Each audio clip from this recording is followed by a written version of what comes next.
Assalamualaikum warahmatullahi wabarakatuh. Perkenalkan, nama saya Faujan Aditya Putra. Saya kelas IF 22B dengan NIM 2201020344. Pertama ada judul Capsule Networks atau Routing by Agreement. Capsule Networks merupakan salah satu pengembangan arsitektur deep learning yang bertujuan untuk memperbaiki kelemahan Convolutional Neural Network atau CNN. Fokus utama dari presentasi ini adalah algoritma routing by agreement, yaitu mekanisme yang menentukan bagaimana informasi antar kapsul dialirkan secara dinamis berdasarkan kesesuaian prediksi. Mekanisme ini menjadikan alasan utama mengapa CapsNet mampu mengenali objek dengan lebih baik. Kemudian, apa itu Capsule Networks?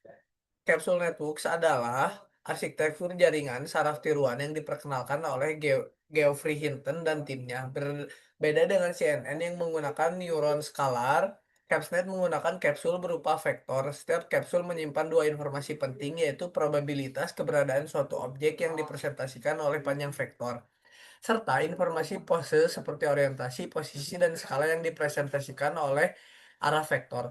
Dengan pendekatan ini, CapsNet mampu mempertahankan hubungan spasial antar bagian objek. Kemudian ada routing by agreement. Routing by agreement adalah mekanisme utama pada kapsul networks yang berfungsi menggantikan pooling layer pada CNN. Mekanisme ini bekerja dengan cara mengukur seberapa besar kesepakatan antara prediksi kapsul tingkat bawah dengan output kapsul tingkat atas. Semakin besar kesepakatan yang terjadi, maka semakin besar kontribusi kapsul tersebut dalam membentuk representasi objek pada tingkat yang lebih tinggi. Dengan demikian, routing bersifat dinamis dan adaptif. Kemudian ada langkah 1 sampai 3 routing. Yang pertama, ada prediksi. Pada tahap awal, setiap kapsul menghasilkan vektor output yang kemudian dikalikan dengan matriks atau bobot untuk menghasilkan vektor prediksi menuju kapsul tingkat atas. Selanjutnya, nilai logit routing diinisialisasi dengan 0, yang berarti pada awal proses belum ada preferensi terhadap kapsul tujuan tertentu.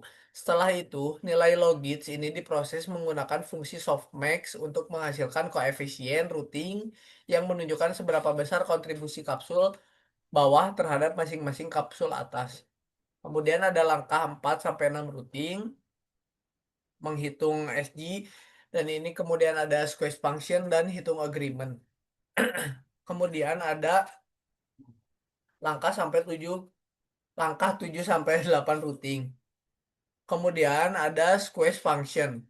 Squeeze function merupakan fungsi nonlinear yang sangat penting dalam kapsul networks. Fungsi ini bertujuan untuk memastikan bahwa panjang vektor kapsul berada pada rentang 0 dan 1.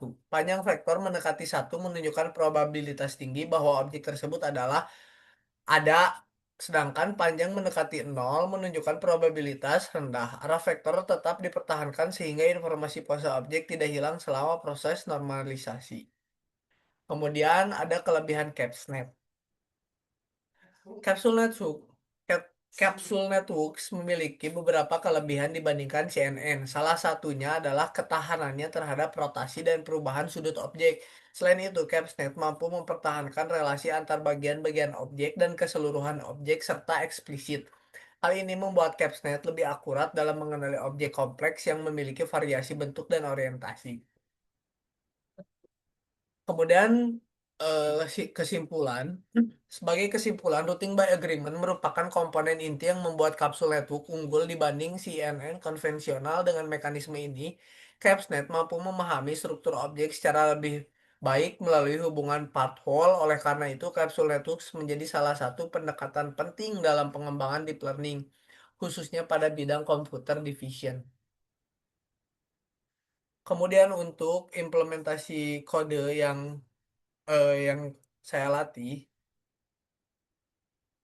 Kemudian ada import TensorFlow (ASTF). Kode ini menggunakan TensorFlow karena CapsNet membutuhkan operasi vektor dan tensor berdimensi tinggi yang efisien serta perkalian matriks, softmax, dan operasi reduksi. Kemudian ada fungsi squash. Fungsi ini digunakan untuk menormalkan panjang vektor kapsul agar berada di rentang 0 sampai 1 tanpa mengubah arah vektornya. Yang ini.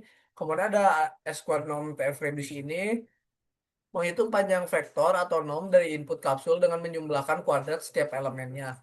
Kemudian ada scale square norm. Rumus ini memastikan bahwa jika nilai vektor besar, hasil akhirnya mendekati satu dan jika kecil, hasilnya mendekati nol. Kemudian ada return scale, yang ini menghasilkan vektor output kapsul yang sudah dinormalisasi dengan aman menghindari pembagian dengan nol. Kemudian ada fungsi routing by agreement. Fungsi utama yang mengimplementasikan algoritma routing by agreement U underscore head adalah prediksi kapsul bawah ke kapsul atas. Kemudian ada inisialisasi logits, yaitu nilai B underscore IG diinisialisasi 0 karena pada awal proses routing belum ada preferensi kapsul bawah terhadap kapsul atas manapun. Kemudian ada iterasi routing. Iterasi routing yaitu for i in range, yaitu routing dilakukan secara interaktif agar hubungan antara kapsul dapat diperkuat secara bertahap berdasarkan agreement. Kemudian ada hitung koefisien dengan softmax yang ini. Oh, softmax digunakan agar total kontribusi kapsul bawah ke semua kapsul atas bernilai satu. Kemudian ada hitung total kapsul atas, yaitu TF reduce. Semua prediksi dari kapsul bawah dijumlah secara berbobot untuk membentuk input kapsul atas. Kemudian ada squash output kapsul. Hasil input kapsul atas dinormalisasi sehingga panjang vektor mempresentasikan probabilitas keberadaan objek. Kemudian ada hitung agreement. Hitung agreement. Ini, jika agreement tinggi, maka hubungan kapsul tersebut diperkuat pada iterasi berikutnya. Mungkin cukup sekian presentasi yang dapat saya sampaikan. Mohon maaf apabila ada kesalahan. Assalamualaikum warahmatullahi wabarakatuh.